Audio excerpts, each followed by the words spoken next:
সেই কইকেই পরের জন্মে হলো বাবা দেবকী মা। প্রথম কংসের কারাগারে 6টা সন্তান কংস মামা একটা একটা করে মারলো। সপ্তম গর্ভ নাশ হলো, কিন্তু নাশ নয়, রোহিণীর গর্ভে চালনা হলো বলরাম। অষ্টম গর্ভে কৃষ্ণ এলো, জন্ম নিতেই বাবা বসুদেব নিয়ে চলে গেল। রইল দেবকী মার কাছে কেউ রইল না, একটাও সন্তান রইল না। তাহলে সেই কইকেই পরের জন্মে দেবকী, আর ওই দেবকী তার পরের জন্মে হলো কি গুন্ডিচা মা। যারা জগন্নাথ ধাম পুরী ধাম যাবেন উড়িষ্যা, গুন্ডিচা মা হয়ে একটা নয়, দুটো নয়, তিনটে নয়, 18টা ছেলের মা হলো। হিসেব করে রাখবেন, রামকে 14 বছর গুণে দেওয়ার অপরাধে কিরকম ডবল ডবল হয়ে টাকা কিরকম সুদে আসলে বেড়ে যাচ্ছে। 14 বছর কৌশল্যা কাঁদলো, আর কৌশল্যার অভিশাপে দেখো কি হলো। মা যদি ছেলের সামনে কাঁদে, ছেলে যদি জিজ্ঞেস করে মা তুমি কাঁদো কেন, মা কি বলতে পারবে খোকা তুই চলে যাবি বলে কাঁদছিস? কি বাবা কোনো মা বলতে পারবে? তার সচিমা বলছে না বাবা আমার কিছু হয়নি, রান্না করছি তো একটু ধোঁয়াটা চোখে লেগেছে। ছোট্ট নিমাই বলছে মা এই জগতে সবাই মিথ্যাবাদী, সবাই যারা দাঁড়িয়ে আছে যারা বসে আছে কীর্তনিয়া সম্প্রদায় সবাই মিথ্যাবাদী, এই জগতে মিথ্যাবাদী।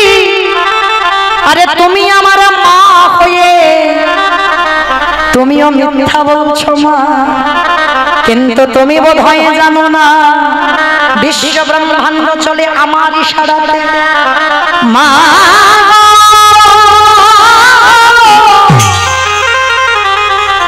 তুমি ভেবে দেখলে না জানলে না, সব যদি আমার ইচ্ছাতে হয়, সব যদি আমার নখ দর্পণে হয়, তোমার কাঁদার কারণ কি আমি ভালো করে জানি। এইবার মা শক্ত করে নিমাইকে ধরেছে, নিমাই আমার কাঁদার কারণ যে কি সেটা যদি তুই জানিস কই বল দেখি। বলে মা গো আমি যদি কাঁদার কারণ বলি তুমি মা হয়ে সইতে পারবে না। নিমাই 8টা দিদি মরেছে সইতে পারলাম, তোর বড় দাদা চলে গেছে সইতে পারলাম, তোর বাবা চলে গেল সইতে পারলাম, আর তোর একটা কথা সইতে পারবো না। নিমাই রে কেঁদে কেঁদে হৃদয়ে পাশানি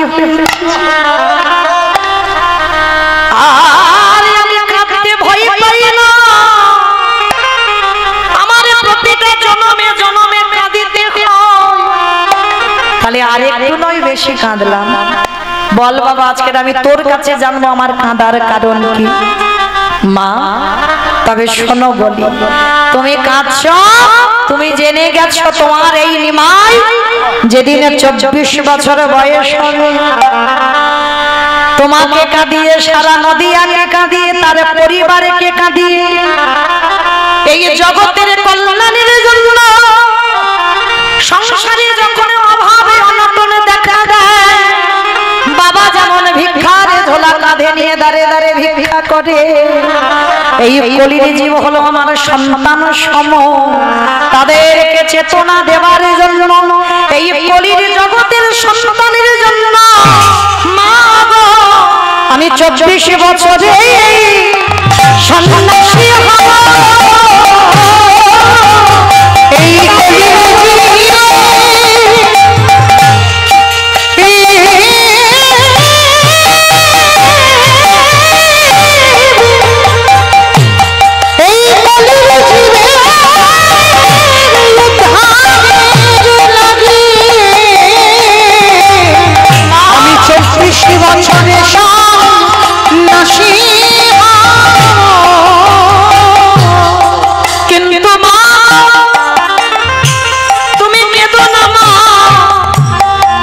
আমি কথা দিলাম সন্ন্যাসী হব বটে, কিন্তু আমি 3টে জায়গায় সর্বদা থাকবো।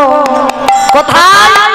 রাঘবের আলয়ে, ওগো নিত্যানন্দ নরবনে, আরে সচিবায়ের রন্ধনশালে,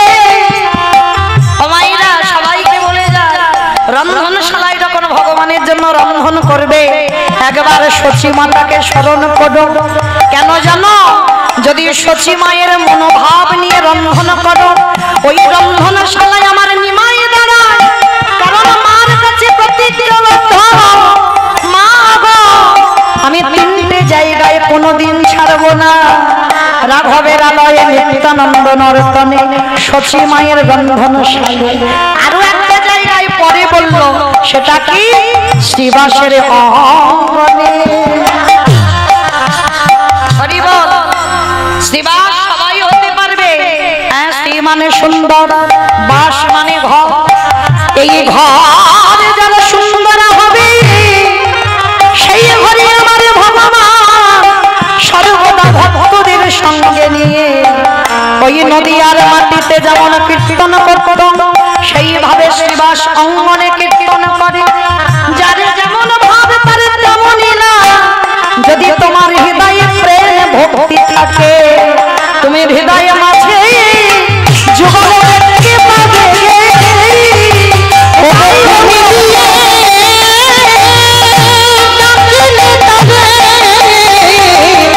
হৃদয়ে মাঝে যুগল দেখিতে পাবে।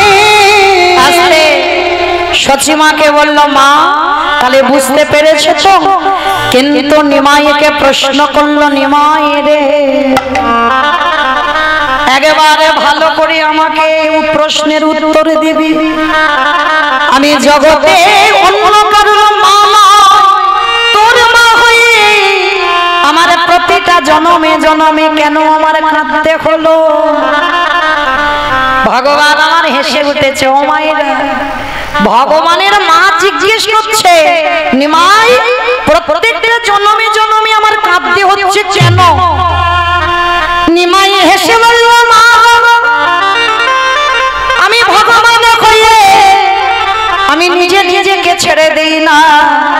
কি গো, ভাগবত বলছে 125 বছর বয়সে ভগবানের দেহ ত্যাগ করতে হলো। যারা ভাগবত বলছে, আমি বলছি না। রামচন্দ্রকে সরুজর নদীর জলে ডুব দিতে হলো, প্রাণ ত্যাগ করতে হলো।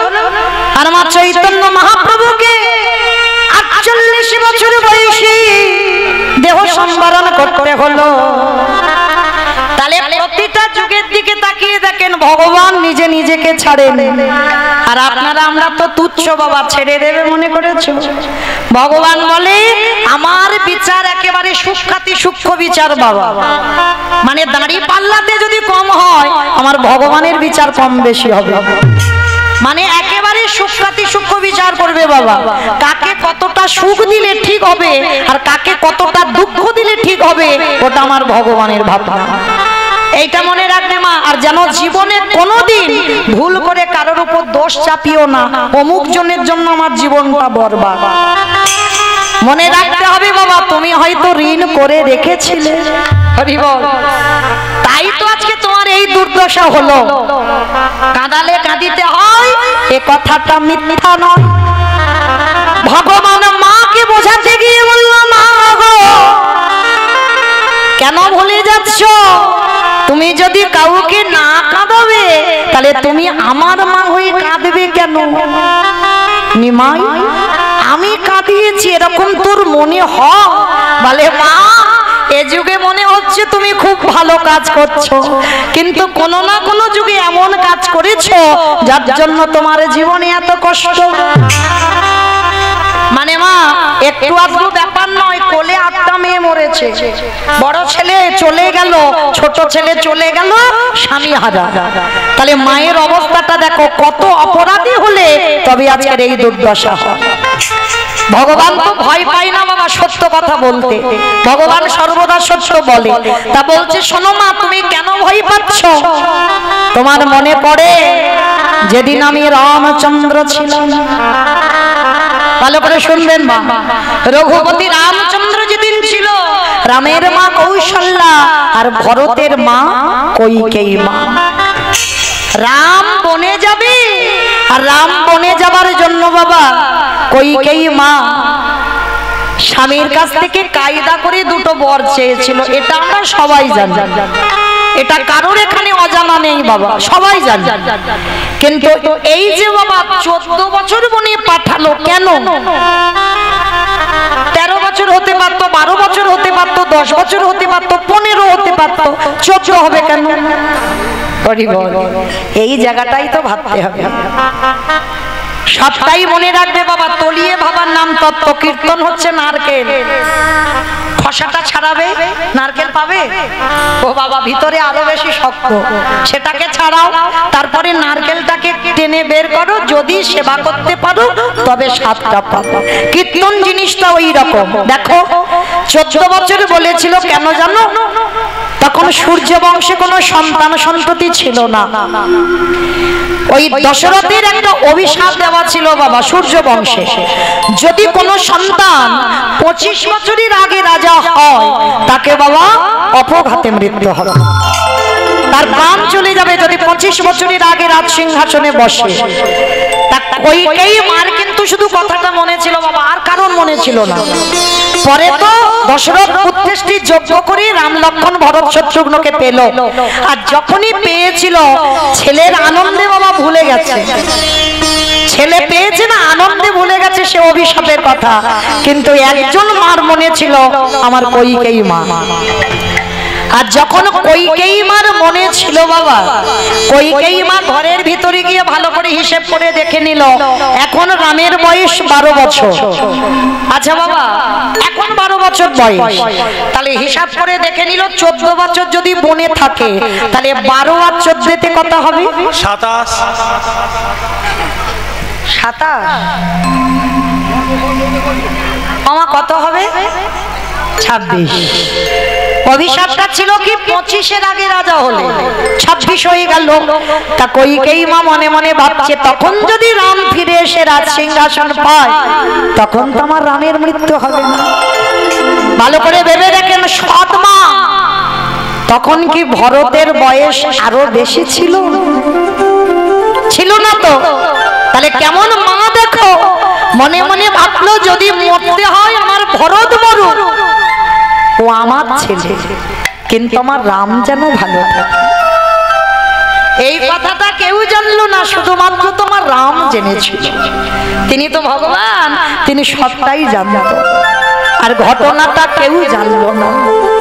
এত বড় ঘটনা যখন জানলো না, যার জন্য তো বাবা রাম যখন ফিরে এলো 14 বছর পরে, যখন অযোধ্যায় ফিরল, সবার প্রথমে এসে বলেছিল, ডাক দিয়েছিল দরজায়, মা। তাহলে মা বলে ডাকলে বাবা কে আসবে? নিজের মা তো আসবে। কৌশল্যা, কৌশল্যা ছুটে এসেছে, খোকা আমি এই তো না মা, তোমায় ডাকি। সুমিত্রা মা এসেছে, খোকা আমি এই তো তোর মা, আমি তোমায় ডাকি। তাহলে কাকে ডাকছিস বাবা? বলে আমার কইকেই মা কোথায়? যে মা তোকে 14 বছর বনে কাটাতে বললো, যে মা তোকে এত জ্বালা দিল, যন্ত্রণা দিল, কষ্ট দিল, ব্যথা দিল, বেদনা দিল, আর আজকে এসে তুই সেই মাকে খুঁজছিস। রাম তো তখনও বলতে পারেনি যে কেন কইকেই মাকে খুঁজছে। কইকেই মা হলো ভজনের পথে এগিয়ে দেওয়ার মা। কারণ রামচন্দ্র 14টা বছর সন্ন্যাস ধর্ম পালন করেছিল, একটা দিন অন্ন সেবা করেনি। সন্ন্যাস এমনি নয়, খুব কঠিন বাবা সন্ন্যাস। রামচন্দ্রের চরিত্র যারা শুনবেন, এই যত জগতের ছবি আছে দেখবেন রামচন্দ্রকে গেরুয়া বসন করে থাকতে দেখা যায়। আদৌ নয়, গ্রন্থটা বলছে না রামচন্দ্র কোনোদিন গেরুয়া বসন করেছিল না। রামচন্দ্র বনবাসে কি পড়েছিল জানো? গাছের ছাল, গাছের ছাল পড়েছিল। শয়ন করত ভূমিতে, আহার করত গাছের ওই ফল। 14টা বছর, একেই বলে সন্ন্যাস। রামচন্দ্রের এত ত্যাগ ছিল পিতৃসত্য পালনের জন্য। আজকের বাবার কথা রাখতে কেমন কাজ করেছিল, এটা তো উপলক্ষ।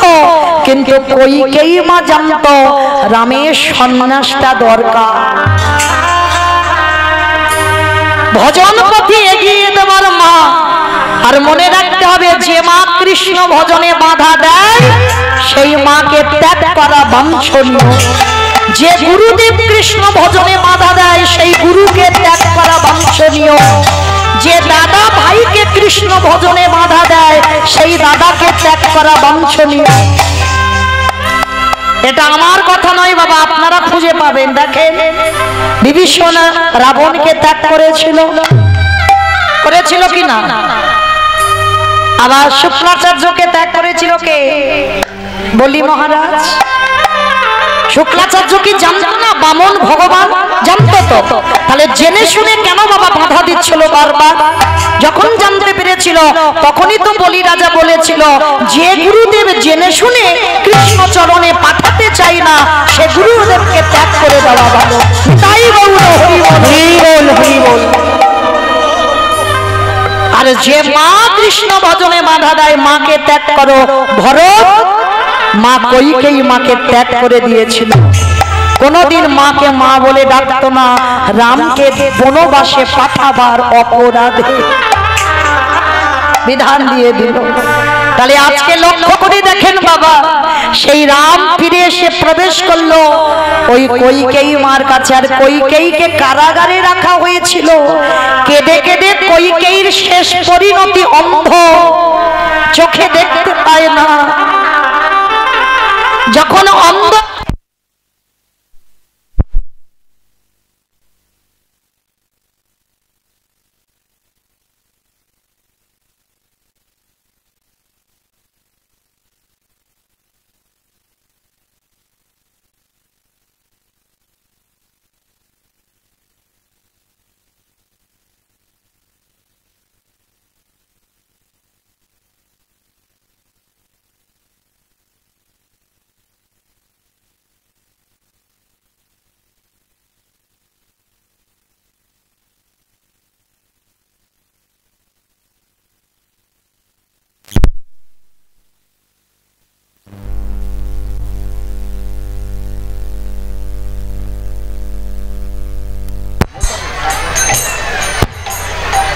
রাধে হরে কৃষ্ণ নিতাই গৌর কৃষ্ণ প্রেমানন্দে হরি বল হরি বল হরি বল। বাবা সেই কইকেয়ী মাকে কৃপা করেছিল রামচন্দ্র, কিন্তু 14 বছর বনবাসে যখনই পাঠালো তখনই কৌশল্যা কইকেয়ীকে অভিশাপ দিয়ে রেখেছিল। কইকেয়ী, আমি 14 বছরের পরে তো রামকে কোলে পাবো বিনা অপরাধে, বিনা কারণে যখন আমি আমার রামকে হারালাম। 14 বছর রাম যখন বনে গেল, ওরে রাম আমার কাছে আয়, এর পরের জন্মে তোকে আমার গর্ভে আসতে হবে না, আসবি তোর বিমাতা কইকেয়ীর গর্ভে। রাম চমকে উঠলো, মা আমাকে পাবার জন্য যোগীমণি কাঁদে, আর তুমি বলছো তোমার গর্ভে যাব না? না, আসবি না, যাবি তোর বিমাতার গর্ভে। তবে না যাবি কোনদিন স্তন দুগ্ধ পান করবি না।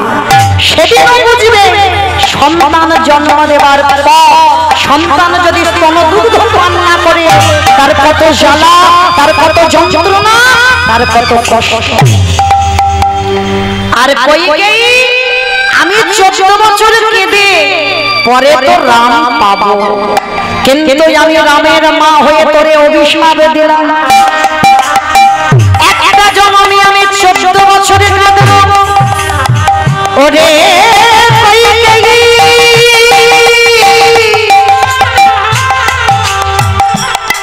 এর পরের জন্মে যত সন্তান জন্ম দেবে একটাও সন্তান তোর কোলের কাছে মা বলার মতো থাকবে না।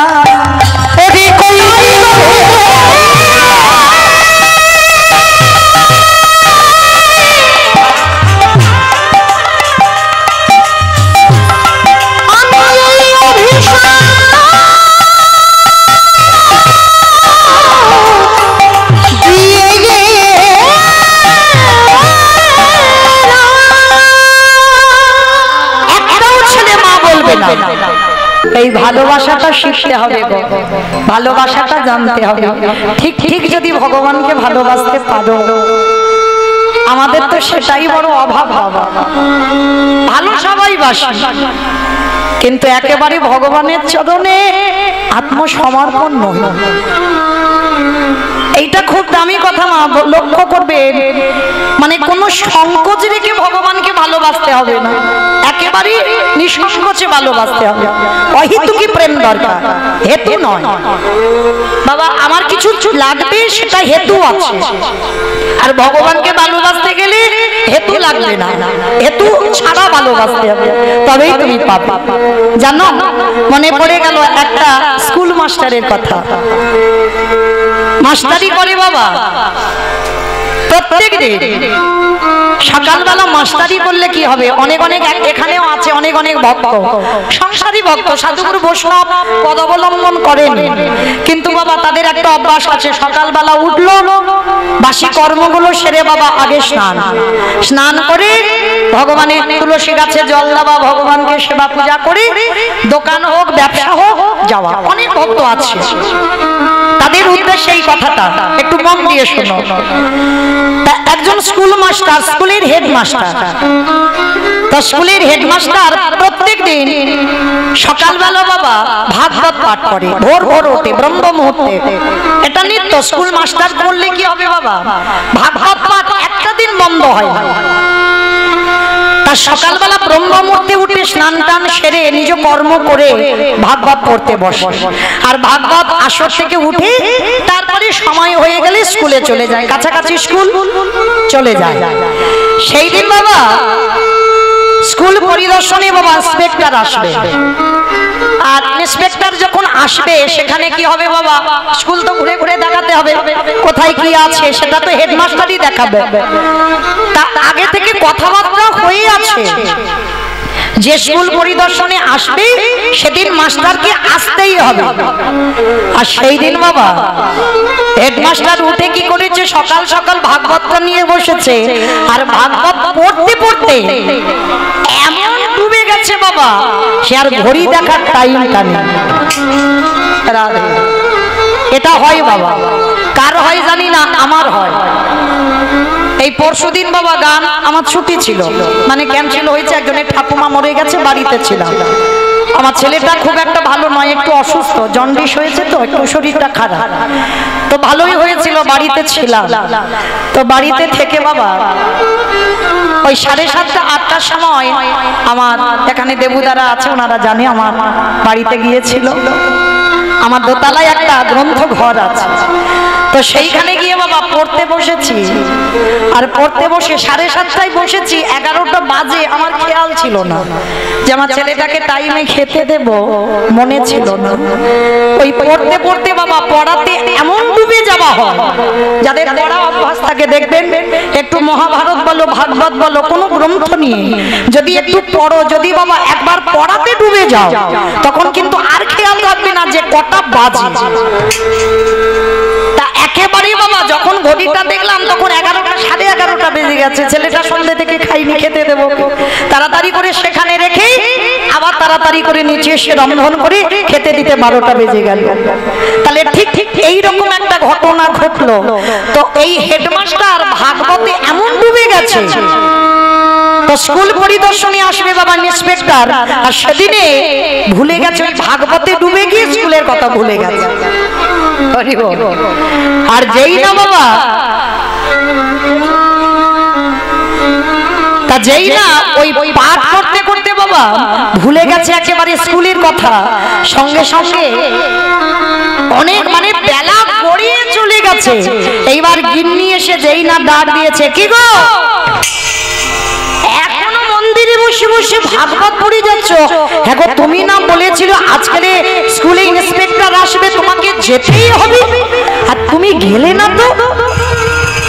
এইবার যখন স্ত্রী দেখেছে বাবা চৈতন্য হয়েছে, তখন বাবা সে বেলা গড়িয়ে স্কুলের টাইম কখন চলে গেছে। সর্বনাশ, তাহলে তো আর আমার চাকরি তো থাকবে না। এইবার পাগলের মতো তাড়াতাড়ি করে ছুটতে ছুটতে স্কুলে গেছে, কিন্তু স্কুলে গিয়ে কি দেখলো বাবা, বড় চমৎকারের একটা ব্যাপার ঘটেছে। ভগবানের চরণ যারা আশ্রয় করে থাকবে তাদের কোনো ভয় হয় না, তবে বিশ্বাস রাখতে হবে। বিশ্বাস রাখে কেউ হারিয়ে ফেললে বাবা কৃপা হবে না, নিঃসংকোচে কৃষ্ণ সেবা করতে হবে।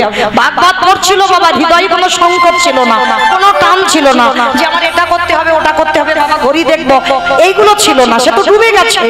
আর পাঠ করছিল বাবা ভাগবতের দশম স্কন্ধ রাসলীলার পাঠ। আর গোপী প্রেম যারা জানেন বাবা, যারা ভক্ত চরণ আশ্রয় করেছেন, যারা গুরু চরণ আশ্রয় করেছেন, এই ভাগবতে যদি এই দশম স্কন্ধ পাঠ করো বাবা একেবারে ডুবে যাবে, আর কিছু মনে থাকবে না। তুমি কে, তোমার কটা ছেলে বলে, তোমার স্বামী আছে না তোমার স্ত্রী আছে, সবকিছু মনে থাকবে না যদি ভাগবতে দশম স্কন্ধে যদি একবার ডুবে যাও। তো এইবার যেই না পাঠ করছে গিন্নি ডেকেছে সর্বনাশ। এইবার কি হবে, আর তোমার চাকরি থাকবে না, কারণ ইন্সপেক্টর এসেছে মানে আর আমার চাকরি থাকবে না। আজকে আমার যাওয়ার কথা, আমি যেতে পারিনি। ভগবান বললেন আমার জন্য কেউ এতটুকু যদি ভাবে, আমি তার জন্য বিশাল কিছু করতে পারছি, আমি তার জন্য বিশাল কিছু করব বলে আমি তৈরি হয়ে আছি। ভগবান কি করেছে দেখো, ও স্কুলের হেডমাস্টারের রূপটা ধরে ফেলেছে। আর ও তো ভাগবত শুনছে, ভাগবত পড়ছে বাবা, মনে রেখো ভাগবত সাক্ষাৎ ভগবান। ওই জন্য ভাগবত যেখানে সেখানে রাখতে নেই বাবা, খুব যত্ন করে রাখতে হবে। ওই কোনো ঘুমানোর ঘরে শোবার ঘরে কোনো ভাগবত থাকবে না। ভাগবত খুব সাদা আচার হতে হবে, শুদ্ধ বস্ত্র পরিধান করে ভাগবতটাকে রাখতে হবে। কারণ ভাগবত যদি কেউ সেবা না করো, যদি কেউ ভাগবত সেবা করো, তার সাক্ষাৎ গোবিন্দ সেবা হয়ে যায়। নিতাই গৌর প্রেম, হরি বল হরি বল। তাইবার ভাগবত পড়ছিল মানে সাক্ষাৎ গোবিন্দ সেবা হচ্ছিল। আর ওই হেডমাস্টারের মুখে ভাগবত আমার ভগবান বসে বসে শুনছে, কিন্তু ভক্তের খেয়াল নেই, কিন্তু ভগবানের তো খেয়াল আছে কটা বাজে। এবারটা ভুলে গেছে যেতে, কিন্তু ভগবান তো ভোলেনি। এইবার ভগবান ওই হেডমাস্টারের রূপটা ধরে গিয়ে দাঁড়িয়েছে, একেবারে হেডমাস্টারের রূপটা ধরে দাঁড়িয়েছে বাবা কোথায়, একেবারে স্কুলে। আর স্কুলে গিয়ে বাবা যেই না এসে ওই গাড়ি থেকে নেমেছে, তাড়াতাড়ি করে অ্যাটার্জিটা হাতে ছিল, তাড়াতাড়ি করে ভগবান বয়ে এনেছে ওই হেডমাস্টারের রূপ ধারণ করে। স্কুলে কোথায় কি আছে সবটাই ভগবান ঘুরি ঘুরি দেখিয়েছে। শেষে যে মেয়েটা স্কুলে চা বানাতো ওই দিন মা সেও আসেনি, ভগবান নিজের হাতে চা বানিয়েছে। চায়ের প্লেট 4 কাপ নিয়ে ওই স্কুলের ইন্সপেক্টরকে দিয়েছে। ভগবানের প্রেম মাখানো, ভগবানের পরশ লাগা আছে, এখন তার স্বাদ একটু আলাদা হবে না। আমারে ভগবান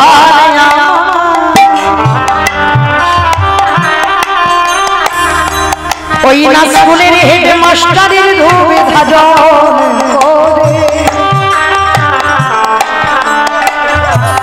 ওই চায়ের প্লেট আর কাপটা নিয়ে যেই না দিয়েছে,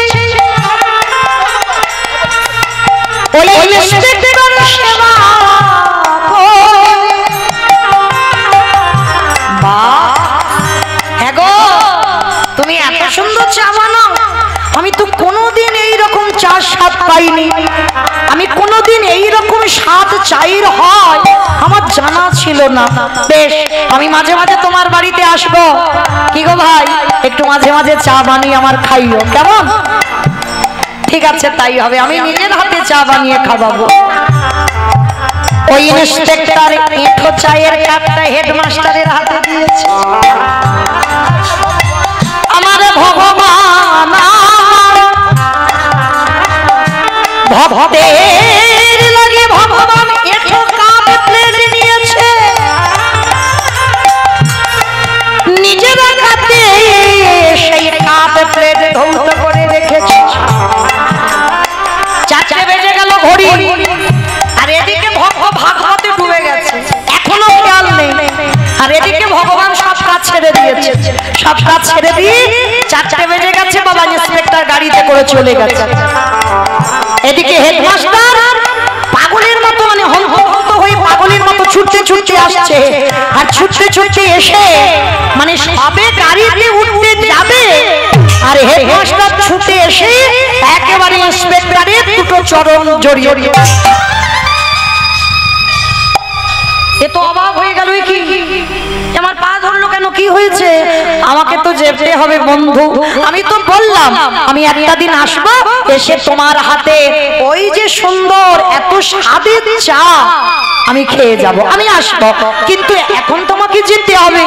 অনেকক্ষণ তোমার সঙ্গে রইলাম, খুব ভালো লাগলো। হেডমাস্টার তো অবাক হয়ে গেল, আমি কোথায় এলাম, আমি তো ভাগবত পড়ছিলাম। অবাক হয়ে গিয়ে বলছে, দেখেন স্যার আমার ভুল হয়েছে, আপনি বোধহয় ভুল বলছেন, আমি তো আসিনি, আমার ভুল হয়েছে, আজকের ব্রহ্মমূর্তি উঠে ঠাকুর ঘরে গিয়ে ভাগবত পড়ছিলাম, আর ভাগবত পড়তে পড়তে আমি ভুলে গেছি আজকের আপনি আসবেন, তাই আমায় ক্ষমা করে। সে কি, আমি যখন এলাম আমার হাত থেকে অ্যাটার্জি বয়ে নিয়ে গেলেন, আমাকে নিজের হাতে চা করে খাওয়ালেন, আবার চার প্লেট পরিষ্কার করলেন, আমার সঙ্গে কত গল্প করলেন। আমি বললাম আমি চা খেতে আসবো, এটা কি বলছে? আমি চা করে দিয়েছি, এটা হতে পারে না, এটা অসম্ভব, আপনার ভুল হচ্ছে, আমি আসিনি তো, আমি তো সবই আসছি। তাই ইন্সপেক্টরকে বলছে আপনি দাঁড়ান, আমি একটু স্কুলে গিয়ে দেখি তো। যেই না স্কুলে প্রবেশ করেছে, চারিদিকে অঙ্গগন্ধ, চারিদিকে ছড়িয়ে আছে চন্দন কর্পূরের গন্ধ, যে গন্ধ ওই হেডমাস্টারের মন্দিরে পাওয়া যায়, সেই সুবাস স্কুলে পাওয়া যাচ্ছে। রান্নাঘরে প্রবেশ করে দেখছে চারিদিকে ভগবানের অঙ্গগন্ধ, চিৎকার করে ডাকলেন গোপীনাথ, গোপীনাথ।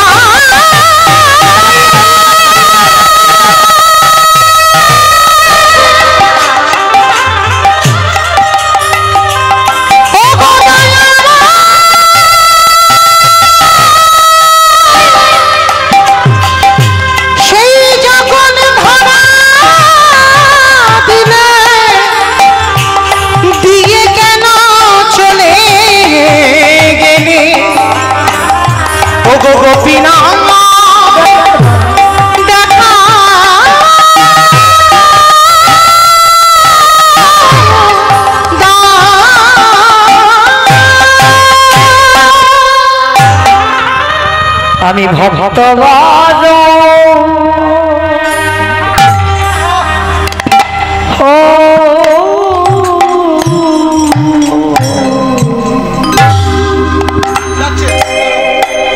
ভালো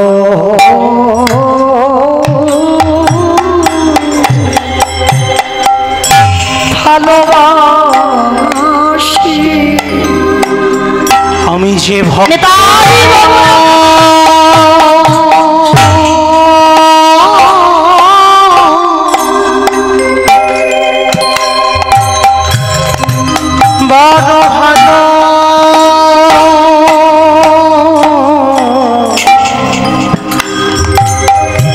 ভালো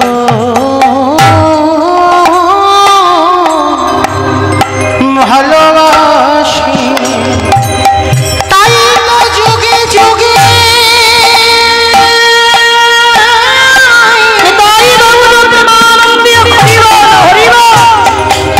তাই তো যুগে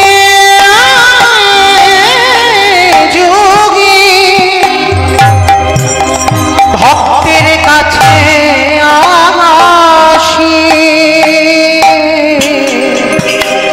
আমি যে ভক্ত বড়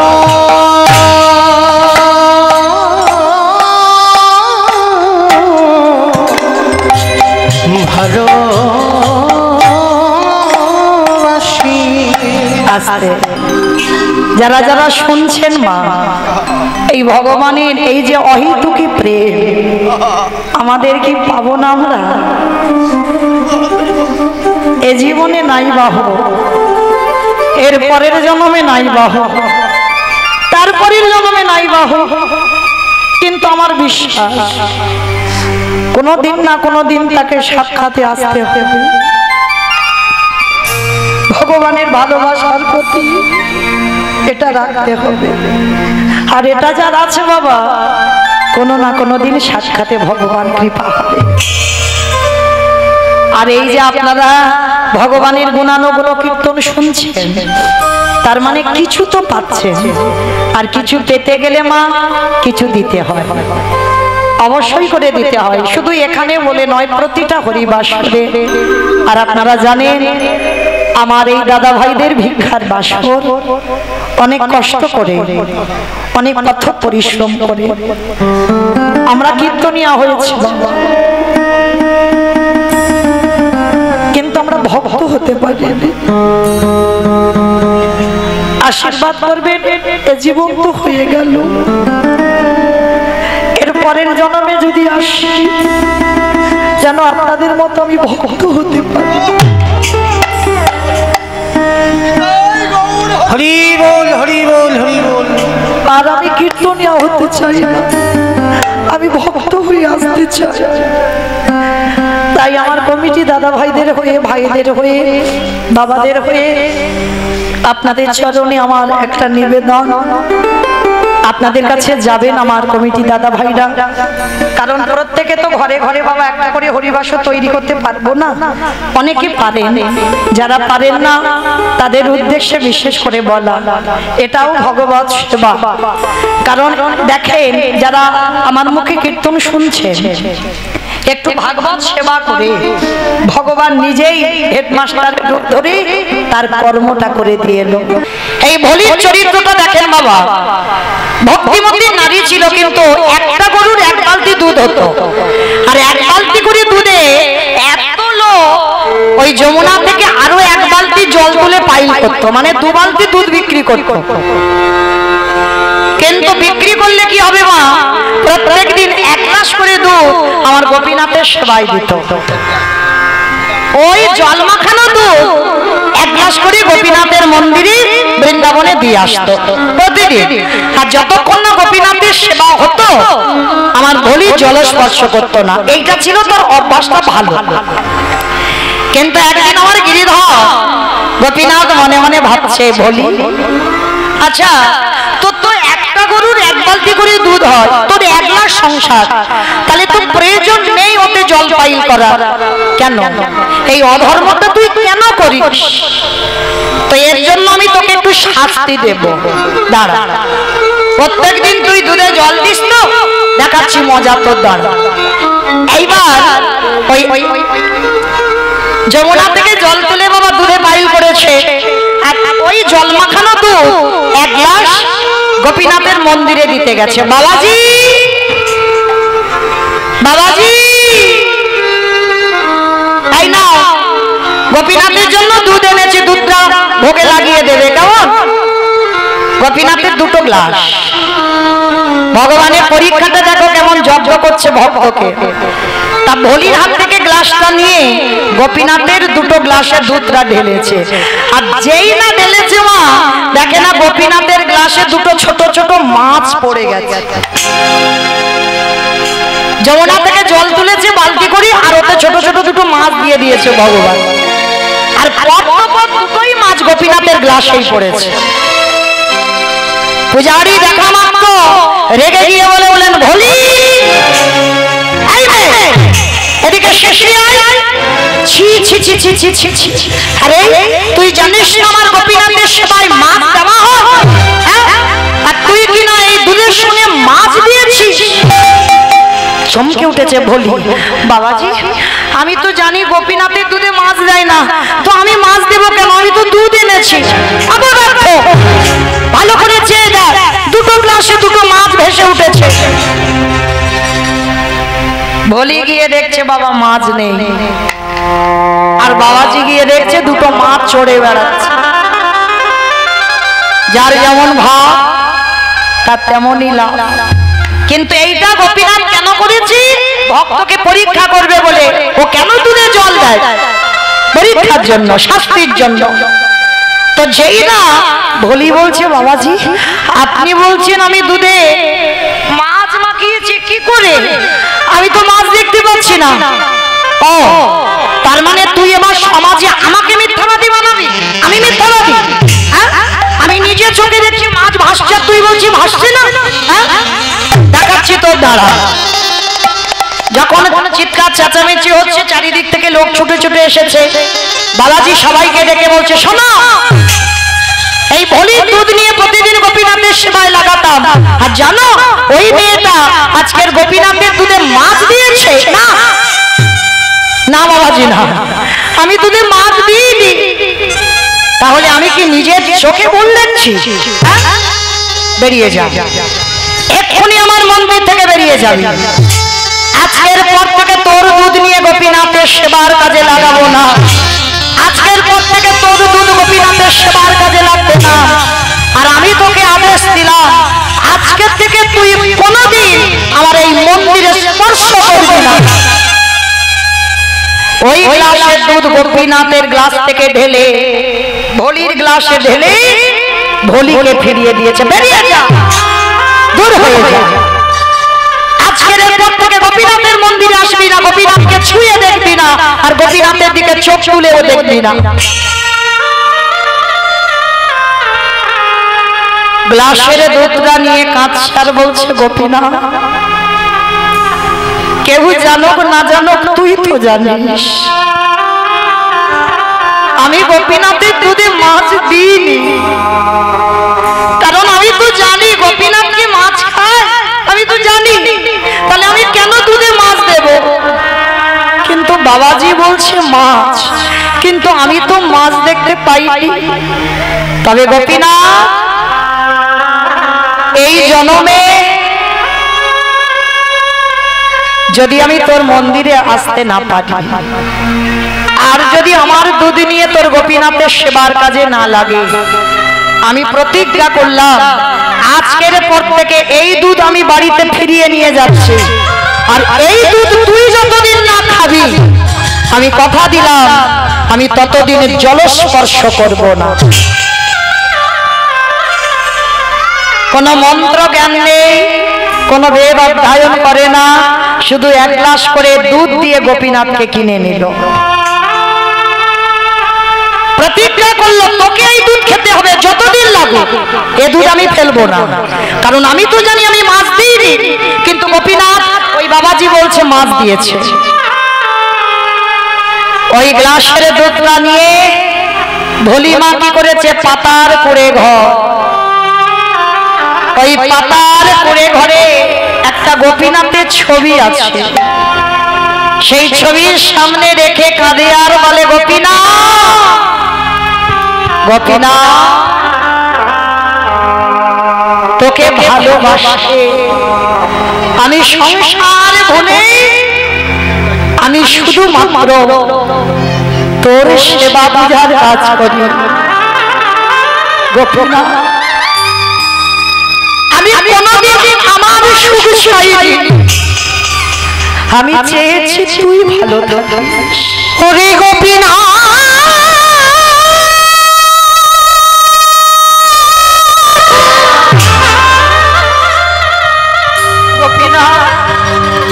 দেখা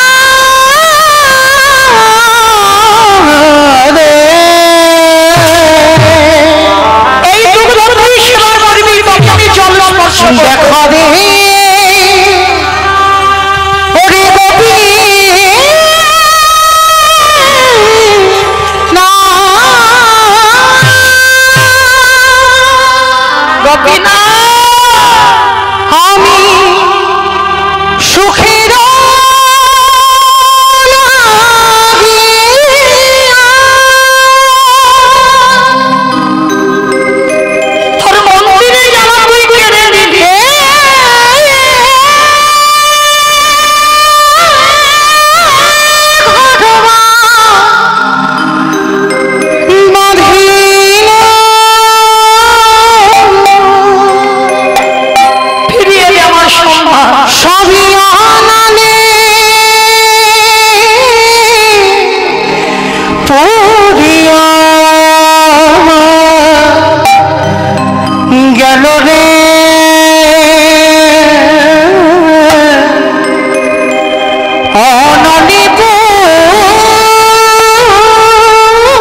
ভলি যাচ্ছে আর চোখের সামনে সেই গরুটা অসুস্থ ছটফট ছটফট করছে।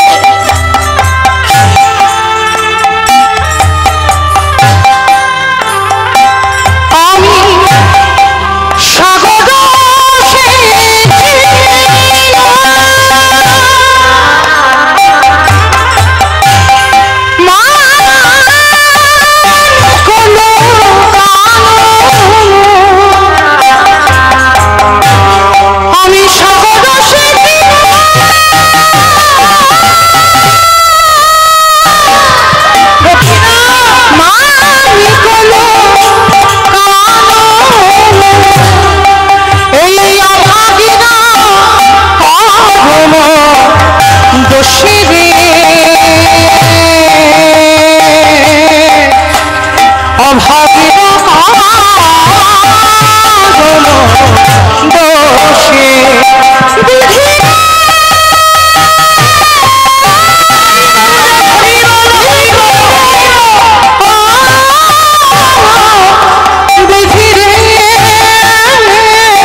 চোখের সামনে বলি দেখলো বাবা, যে গরুটার এক বালতি করে দুধ হতো সে ছটফট করতে করতে চোখের সামনে মারা গেল।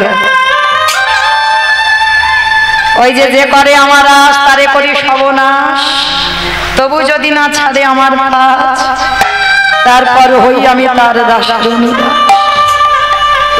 গরুটাকেও কেড়ে নিল, এক ঘরে করে দিল ভলিকে।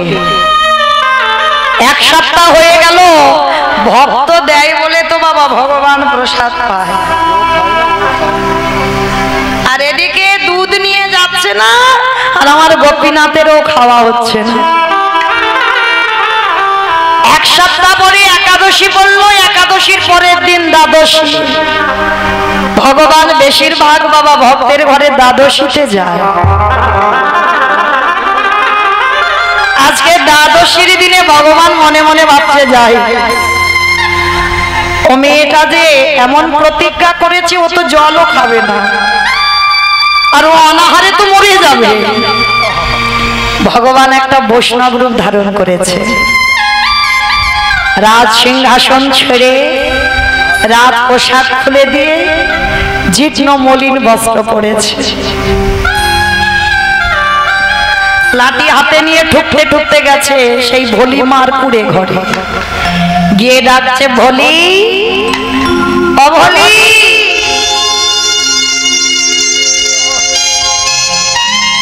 বাড়িতে আছিস মা? কে কে ডাকলো আমায় ভলি বলে?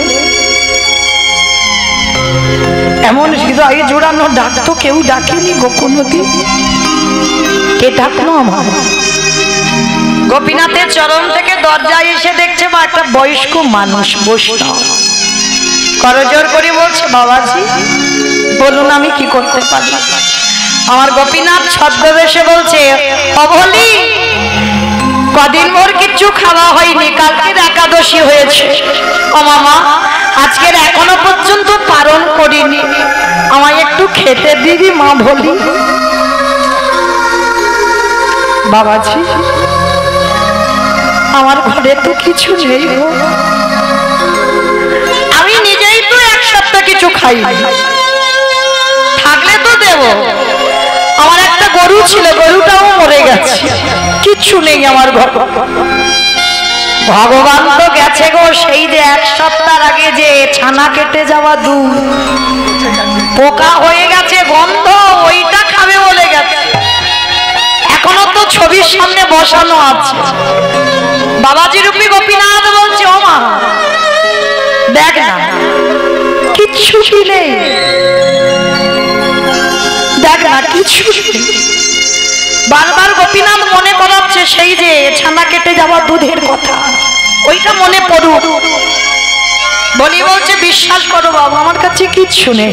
ও মা একটু ঘরে গিয়ে খুঁজে দেখ না, নিশ্চয়ই কিছু পাবি, বড্ড খিদে পেয়েছে। হঠাৎ ভলির মনে পড়ে গেল সেই তো এক সপ্তাহ আগে গোপীনাথকে দিয়েছিলাম, দুধ এখনো আছে, কিন্তু বাবাজি দেখেছে মাছ, আমি তো মাছ দেখিনি।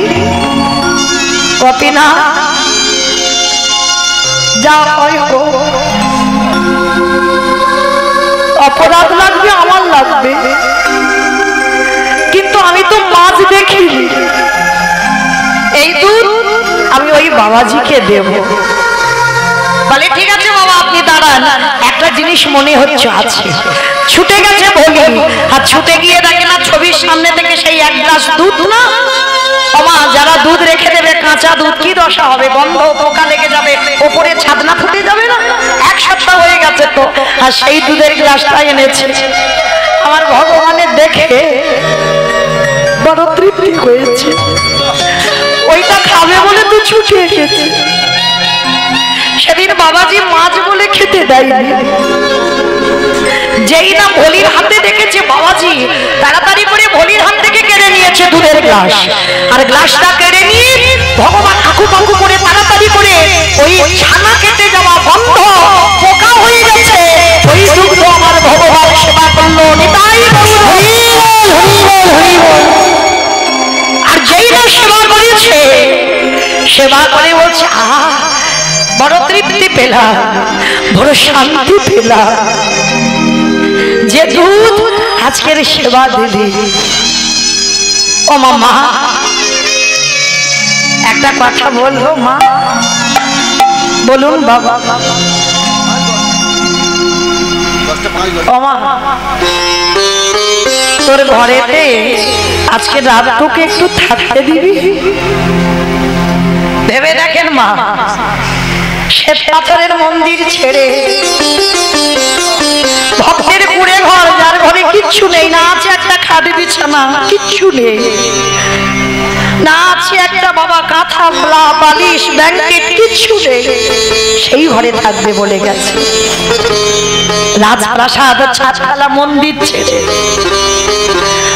দে না মা একটু রাতটুকু থাকতে, বয়স্ক মানুষ, ঠান্ডার সময় খুব কষ্ট হচ্ছে, এক সপ্তাহ কিছু খাইনি তো। বাবাজি একটু দুধে জল দেওয়ার অপরাধে আমি আর মন্দিরে যেতে পারি না, আর যদি আপনাকে আমি রাত্রিবেলা থাকতে দিই, সকালবেলা আমাকে সবাই বলবে দ্বিচারিণী। আমি নারী জাতি, আমি একা থাকি তো, সমাজ আমাকে কলঙ্কিনী বলবে। ও মামা, সমাজের কথাই কি যায় আসে রে মা? আচ্ছা ঠিক আছে, তোর ভয় তো, আমি এই উঠানে থাকবো, তুই ঘরের দরজা বন্ধ করে থাকিস, একটু রাতটুকু উঠানে কাটিয়ে যাই। ভলি মনে মনে ভাবছে গোপীনাথের মন্দিরে তো যেতে পারি না, শুনেছি অতীতে সেবা নাকি ভগবানের সেবার তুল্য। গোপীনাথ কেউ জানুক না জানুক, তুমি তো জানো, আমার হৃদয় আমার মন সবটাই তুমি জানো। আমার কলঙ্ক রটুক আর যাই হোক, আমি এই বাবাজিকে রাত্রিটুকু আমার বাড়িতে থাকতে দেব। আর বয়স্ক মানুষ, পৌষ মাসের সময় কনকনে ঠান্ডা, বাবাজি একটা কাজ করেন, আপনি একটা দিন তো আপনি ঘরে থাকেন, আমি এই উঠানে একটা দিন কাটিয়ে দেব, খড় বিছিয়ে কাটিয়ে দেব। ঠিক আছে মা, তাই হবে। অমাইরা ভগবান কি ঘুমাতে গেছে? ভগবান ঘুমাতে যায়,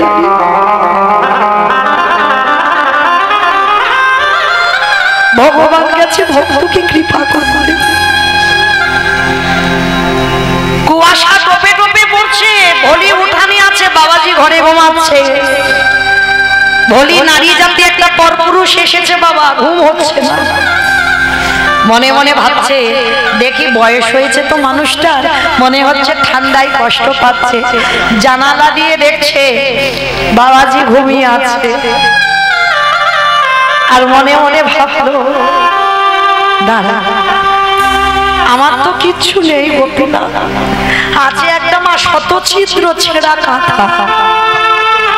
যাই একটা দিন আমি একটু কষ্টে থাকবো, আমার কাপড় জড়িয়ে দিলে হবে, কিন্তু বাবাজি কষ্ট পাচ্ছে, একটা মাত্র ধুতি পরে আছে, সেই ছেঁড়া কাঁথা শতছিদ্র টানলে খসে যাবে, ওইটা ছাড়া ভুলির আর কিছু নেই।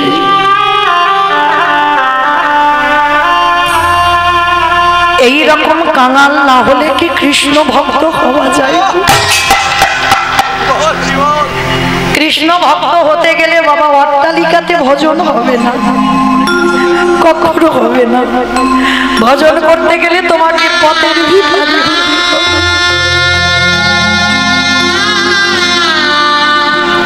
ছেঁড়া কাঁথাটা পেতে দিয়েছে,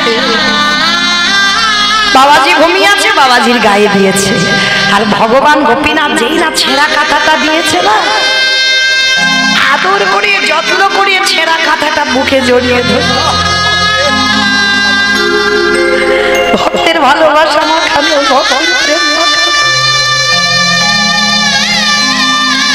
বুকে জড়িয়ে ধরে ঘুমিয়ে আছে। আর বলি সারা রাত ঘুমায়নি, ভোরের বেলা ঘুমিয়ে পড়েছে, আর ভগবান ওই ঘুমানোর অপেক্ষাতে ছিল।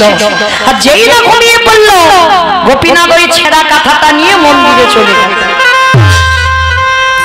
মন্দিরে চলে গেছে। আর মন্দিরে গিয়ে বাবা যেই না ওই গোপীনাথের গায়ে একটা দামি শাল ছিল, ওই দামি শালটা গোপীনাথে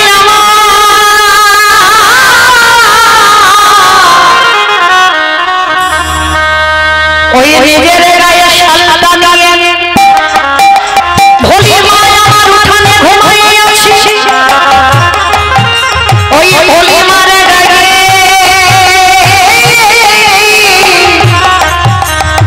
ওই দামে শালটা আর ভোলির গায়ে চাপা দিয়েছে। ওরে ভোলি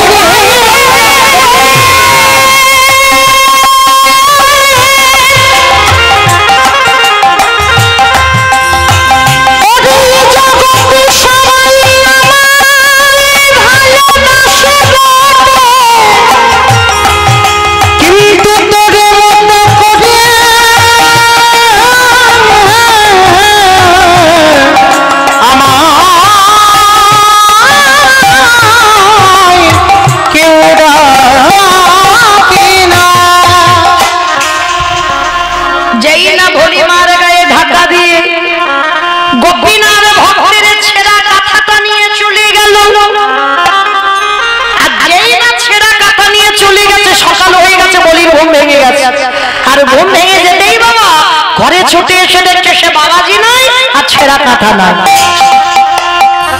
কি গেল কোথায়?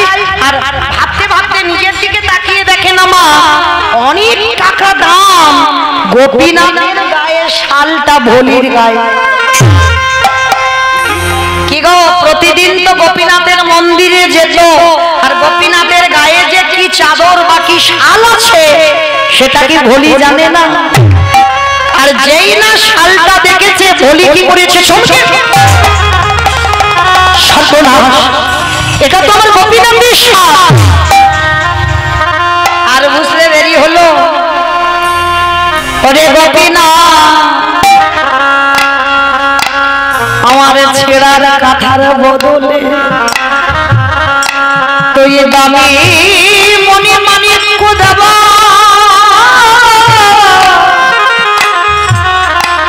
এই সর্বশাল আমায় দিয়ে দিয়ে গেলি ওরে গোপীনাথ।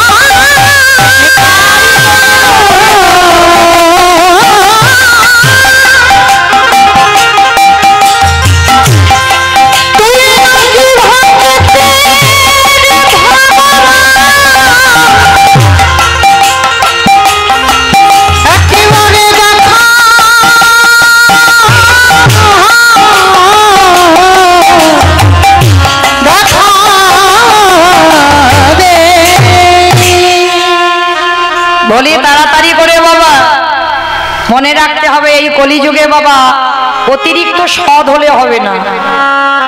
তুমি সোজা পথে যখন চলবে তোমার পদে পদে বিপদ। বলি তো সোজা সরল মেয়ে গোপীনাথের শালটা নিয়ে বাবাজির কাছে গেছে মন্দিরে। বাবাজি, বাবাজি, ও বাবাজি, তুই জানো তোমার গোপীনাথ কালকে রাত্রিবেলা গিয়েছিল, আর তোমার গোপীনাথ আমার কাছে গিয়ে আমার ছেঁড়া কাঁথার বদলে আর তার দামি শালটা দিয়ে এসেছে। কি গো মাইরা, কাউকে যদি আপনারাই বলেন, এই যে কীর্তন শুনতে এসেছেন, পিছনে আমার রাধা মাধব দাঁড়িয়ে আছে, হঠাৎ করে যদি বাড়িতে দেখেন ভগবানের কোমরে যে ধুতিটা বাঁধা আছে, যদি দেখেন আপনার গলায় আছে, আর ওইটা যদি কারোর কাছে গল্প করে, বিশ্বাস করবে? হাসির পাত্র হবে, নয়তো বলবে ও চুরি করেছে। বলি আজকের ভালো সাজতে গেল, তার দশা কি হলো দেখো। যেই না কথাটা বলা, পূজারি বলে বলেন, ও তোর দুধ নিয়ে গোপীনাথের সেবা দিইনি বলে আজকের গোপীনাথের গায়ে থেকে শাল চুরি করেছিস? না না বাবাজি, না, আমি চুরি করিনি, আমি চোর নই, আমি এই জীবনে কারোর সম্পদ চুরি করি। আমার গোপীনাথ তোর ছেঁড়া কাটা নিয়েছে? মিথ্যাবাদী, তার মানে তুই এই শালটা চুরি করেছিস? না বাবাজি, বিশ্বাস করো আমি চুরি করিনি, তুমি বারণ করতে আমি মন্দিরে কোনোদিন আসিনি। তবে দাঁড়া, গ্রামের লোকজন দেখেছে, আর লোকজন দেখে সবাই মিলে ভোলিকে মারছে।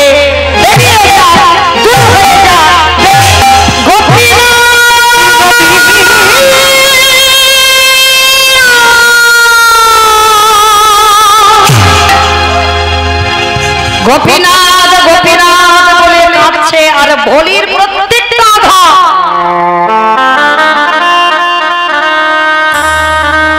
আমার ভগবানের অঙ্গে লাগছে।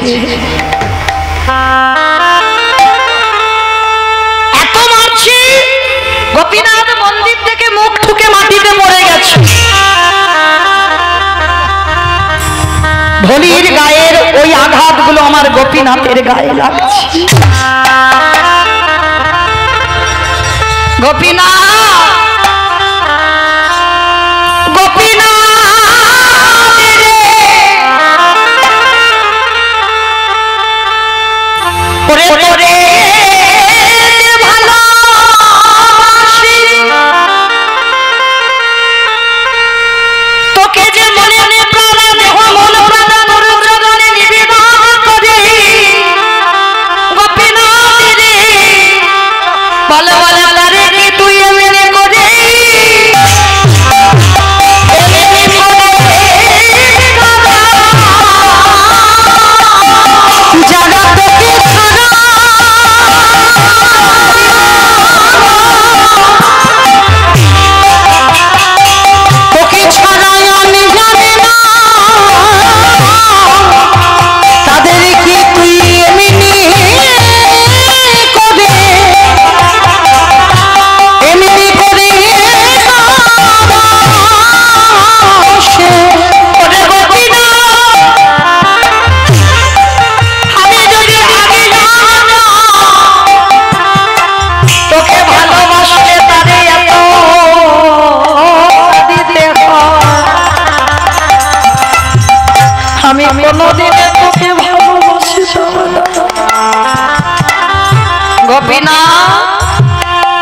কেন রে এত কাদাস, এত কষ্ট দিস? তবে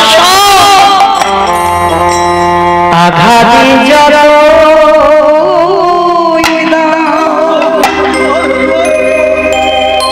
শক্তি দিও সজীবাদে,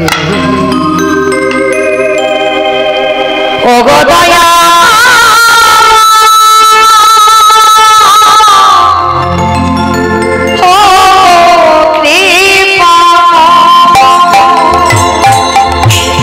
আঘাতে যত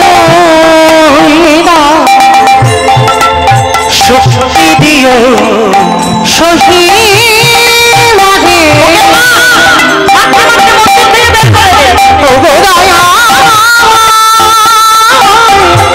ও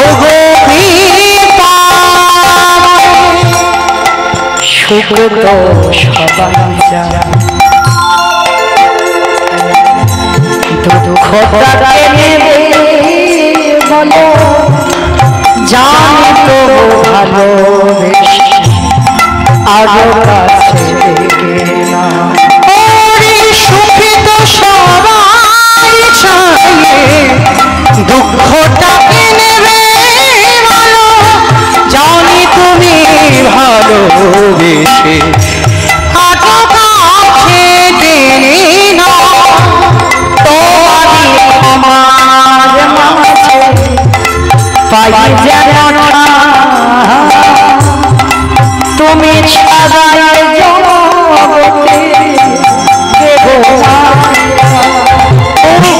তোমারই আমার মাঝে পাই যেন ঠাই, তুমি ছাড়া জগতে আর কেহ নাই। কবিরা